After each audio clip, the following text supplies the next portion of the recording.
Assalamualaikum warahmatullahi wabarakatuh. Apa kabar sobat sekalian? Semoga baik-baik saja. Jumpa lagi di channel Rahmat Teknologi. Kali ini kita akan membahas berita dan masih akan berbincangkan yaitu tentang kiprah gubernur baru yaitu Heru Budi yang menjadi pengganti atau suksesi Anies. Ternyata banyak kontroversi, diantaranya banyak sekali kebijakan dari Anies yang dirubah sana sini ya. Nah ini juga terkait hal-hal yang sifatnya tidak urgent untuk dilakukan perubahan. Ini sesuai yang dilansir oleh wartaekonomi.co.id. Langsung saja kita kita baca dan kita ulas. Sudah berani ubah banyak kebijakan Anies, Heru Budi dibombardir. Ada kesan beri citra gubernur sebelumnya nggak ada benarnya. Warta Ekonomi Jakarta, perombakan birokrasi yang dilakukan PJ penjabat Gubernur DKI Jakarta Heru Budi Hartono jadi sorotan publik.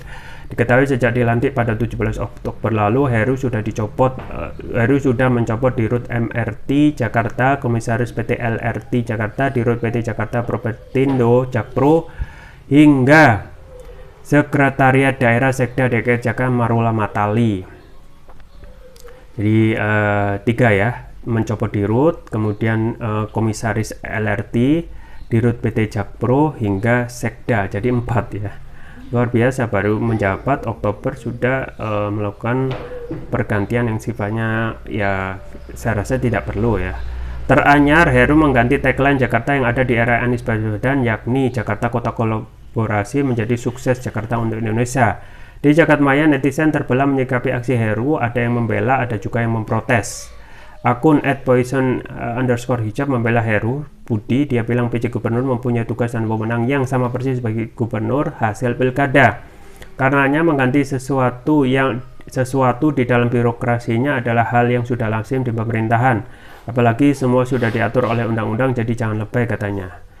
Kemudian akun Diptradi bilang selama 5 tahun Jakarta dipimpin Anies Baswedan bukan malah maju tapi mundur, hingga yang dilakukan PJ Heru adalah pembersihan kota menuju lebih baik. Pemimpin harus begitu dong, berani melakukan yang benar dan buang yang kurang ajar, tukas Aji Lembu. Akun berpikir rasional melihat ada ketidakdewasaan dalam berpolitik di negeri ini. Dia menilai sekarang PJ Gubernur ya, penjabat Gubernur Jakarta rasa oposisi yang menggantikan pemenang pilkada sebelumnya. Siklusnya gini aja terus, kapan majunya Indonesia, kritiknya. Sementara kader Partai Demokrat Taufik Rendusar menyorot tajam aksi Heru ini. Dalam tweetnya di akun Twitter @rendusara Jumat 9 Desember, dia mengatakan lama-lama gubernur giveaway Heru ini membawa Jakarta kembali ke zaman purbakala, menjadi norak dan kampungan suram, dalam tanda kutip kata Taufik Rendusar. Dia juga mengkritisi tagline Jakarta Kota Kolaborasi yang diganti menjadi sukses Jakarta untuk Indonesia. Banyak tingkah kalau bikin keren Jakarta nggak apa-apa. Lah ini apa coba?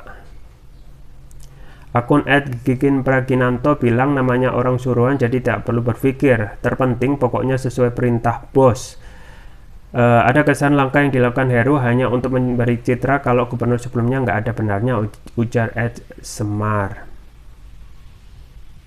Ya itu ya sobat sekalian, kiprah dari Heru Budi ya, Heru Budi Hartono atau HBH ya, penjabat gubernur yang menggantikan Anies Baswedan, saat ini menjadi sorotan publik padahal baru dilantik Oktober, jadi bulan 10, 11, 22 bulan ya.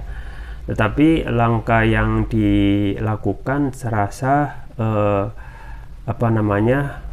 kontroversi ya. Jadi mengganti Dirut ada 4 ya tadi. Heru sudah mencopot Dirut MRT ya, kemudian Komisaris PT LRT Jakarta ya, 2, 3 Dirut PT Jakarta Propertindo Jakpro, kemudian sekdanya yaitu DKI Jakarta Marula Matali. Yang jadi pertanyaan adalah ya, sedari awal untuk jabatan penjabat ini juga kontroversi. Baru kali ini terjadi ya, penjabat sejak reformasi penjabat itu menjabat dalam waktu yang sangat lama, hampir 2 tahun lebih ya. Kalau ini berjalan 2024 dan sampai dilantiknya pejabat yang baru, ini adalah waktu yang sangat lama, yang seharusnya tidak boleh begitu lama, karena pengganti itu yang sifatnya sementara, yang sifatnya melakukan hal-hal yang sifatnya administratif semata ya. misalnya untuk tanda tangan kah, ataupun memperkayai hal-hal yang kecil yang sifatnya tidak strategis ya. Tapi kalau sifatnya strategis seperti ini, kita khawatirkan ada banyak kebijakan yang sudah direncanakan oleh Anies sebelumnya yang sifatnya jangka panjang ya, itu bisa bubar gara-gara hal-hal atau keputusan ya, termasuk juga mengganti sana sini pejabat yang dinilai ya masih bagus, tetapi sudah diganti dengan ada tendensius ya, motif politik di belakangnya.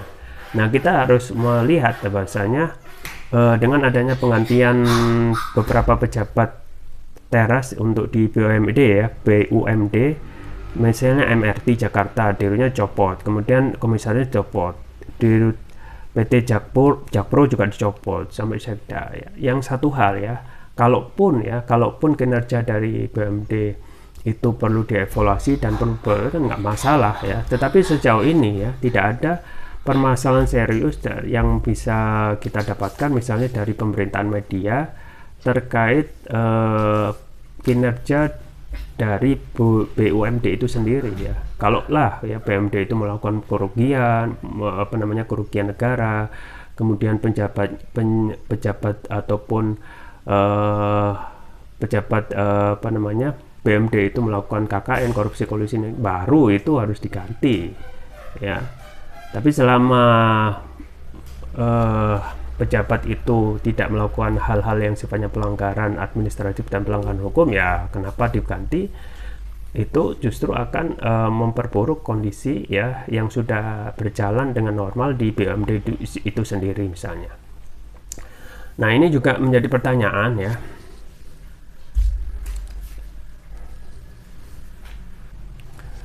Nah, makanya itu kita ketahui hal-hal penggantian yang sifatnya tidak begitu urgent ya haruslah kita kesampingkan ya, dan lebih memilih hal-hal yang sifatnya urgent.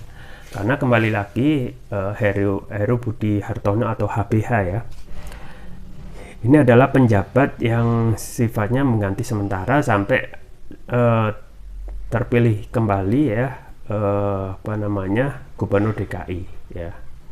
Nah, ada juga misalnya permasalahan tentang tagline Jakarta yang diganti di era Anies Baswedan, yakni Jakarta Kota Kolaborasi menjadi sukses Jakarta untuk Indonesia. Nah, ini juga hal-hal yang sepele itu menjadi ganti dan akhirnya kan kita lihat sendiri menjadi kontroversi ya. Jadi ini seperti muatan politik yang sangat kental ya. Pertama tentang kebijakan itu sendiri, kebijakan tentang penjabat yang banyak sekali kontroversi dan banyak ditentang oleh publik. Pun juga setelah itu otomatis turunannya juga sama ya, terus menerus ya. Melihat kebijakan penjabat ini terutama dengan kebijakan HBH ini, Heru Budi Hartono, tentu saja akan terus-menerus menimbulkan kontroversi ya. Jadi saran kepada HBH atau Heru Budi Hartono ataupun tentang kebijakan ya, kita harus lebih fair ya dalam hal untuk melakukan keputusan-keputusan ya, misalnya untuk mengganti orang-orang dalam pemerintahan ataupun yang sifatnya tidak urgent ya. Kita harus evaluasi dulu ya, meskipun itu hak dari gubernur, tetapi penilaian terhadap gubernur nanti kembali tertuju pada penilaian kepada rakyat yang dipimpin, yaitu masyarakat DKI Jakarta ya. Meskipun itu hal yang sifatnya hal biasa, tetapi itu bisa saja ya dalam hal penilaian dari masyarakat DKI Jakarta itu bisa berubah menjadi negatif ya, karena melakukan hal yang sifatnya pertama tidak urgent, yang kedua ya tidak perlu lah ya. Nah, memang satu hal lagi, Jakarta ini adalah kota metropolis ya. Dalam hal melakukan kebijakan atau melanjutkan kebijakan gubernur sebelumnya, yaitu kebijakan dari Anies, kita harus melihat bahwasanya Jakarta ini adalah kompleks ya, masalah kompleks ya. dan tidak melulu masalah yang sifatnya sederhana. Jadi Jakarta ini harus kita lihat sebagai suatu rumah ya, yang kalau kita fair ya harus melihat ya, ketika rumah itu ada kekurangan ya, maka itu kita tempel. Tapi kalau bagian-bagian rumah itu sudah bagus ya kita tinggalkan. Artinya lebih condong ya mendahulukan hal-hal yang sifatnya urgent dan mendesak gitu ya. Banyak sekali permasalahan DKI Jakarta yang harus diselesaikan ya, yang sifatnya lebih dasar lagi, yang perlu untuk perbaikan ya, daripada hal-hal yang sepele yang nanti bisa dilakukan ya di kemudian hari ketika pejabat yang terpilih nanti menjabat. Nah, contohnya misalnya ini juga menjadi kesempatan buat Heru ya, kalau ingin meningkatkan kapabilitas kepopuleran dia di tengah masyarakat, dan ini bisa jadi menjadi batu loncatan bagi Heru ya, kalaupun ingin menggait simpati dari masyarakat DKI ya, dengan menyelesaikan permasalahan di DKI gitu ya. Banyak sekali permasalahan DKI yang belum tersentuh, yang sifatnya elementer itu banyak ya, permasalahan tentang ekonomi, di antaranya adalah kemiskinan yang masih banyak, juga pengangguran yang masih banyak, kemudian masalah-masalah strategis ya yang lain ya, termasuk juga masalah banjir, memang sifatnya jangka panjang yang tidak sangat perlu adanya dukungan politik dan juga dukungan dari para pemangku kebijakan. Tetapi untuk masalah-masalah yang elementer itu masih banyak yang harus diselesaikan. Misalnya masalah kemiskinan ya, kemiskinan itu kalaupun ingin meraih simpati publik, atasi masalah kemiskinan di DKI Jakarta ya. Meskipun kelihatan Jakarta ini ada kota yang maju, metropolis, tapi yang jumlah kemiskinan banyak, jumlah pengangguran itu numpuk, karena semua orang yang ada di Indonesia ini ya melihat Jakarta itu kota opportunity ya, kesempatan, maka mereka berdundun datang ya. Dan itu juga berpengaruh dari ya jumlah pengangguran yang otomatis tidak bisa mengakomodasi semua orang yang datang ke Jakarta. Nah, ini adalah masalah strategis yang harusnya menjadi urgensitas daripada melakukan hal-hal yang tidak urgent ya, mengganti kepala BUMD ya, kemudian mengganti slogan dan sebagainya, yang itu langkah awal yang tidak pas ya, tidak tepat dan tidak strategis ya, dan lebih condong bermuatan politis ya. Alangkah eloknya ya, dari ini menjadi saran bagi penjabat adalah menyelesaikan problem elementer dasar dulu aja gitu ya. Problem elementer apa ya? Kemiskinan ya, kemiskinan itu orang yang akan di Jakarta itu banyak, kemudian juga masalah pengangguran ya. Kalau dua hal ini ya bisa dikurangi ya, karena kalau untuk mengatasi secara penuh itu akan susah, mengurangi ya, insya Allah ya ini akan menjadi batu loncatan bagi HPH ya, daripada terus-menerus melakukan pergantian yang sifatnya tidak strategis dan tidak urgent. Misalnya menciptakan ya peluang-peluang kerja ya, meningkatkan kemampuan daya beli masyarakat ya, yang ini sekarang berkurang di Jakarta ya, dengan adanya COVID yang belum begitu pulih, dan juga ekonomi yang masih nyungsep dan lain sebagainya. Jadi hal-hal yang sifatnya menyentuh kepada problematika rakyat DKI Jakarta itu akan lebih recommended ya, dan akan menjadikan ya, kalaupun ini bisa memberikan solusi yang signifikan, akan membuat ya HBA ini mendapatkan tempat yang tersendiri di masyarakat. Sama seperti Anies yang beberapa hari setelah ketika memimpin itu membebaskan pajak ya di daerah tengah ya, daerah pusat ya, karena berpikir satu hal ya, kalau PBB itu kemudian dinaikkan, otomatis suatu saat Jakarta ini akan penduduk aslinya akan pindah ya, dan akhirnya penduduk asli Jakarta itu hanya ditempatkan di pinggir, dan orang-orang yang memiliki tanah dan rumah di Jakarta itu hanya kaum pendatang. Nah, misalnya membebaskan PBB atau pajak. Nah, ini kan kebijakan strategis yang bisa menyentuh persoalan masyarakat sekarang ya, daripada ya melakukan hal-hal yang tidak urgent seperti penggantian dan kemudian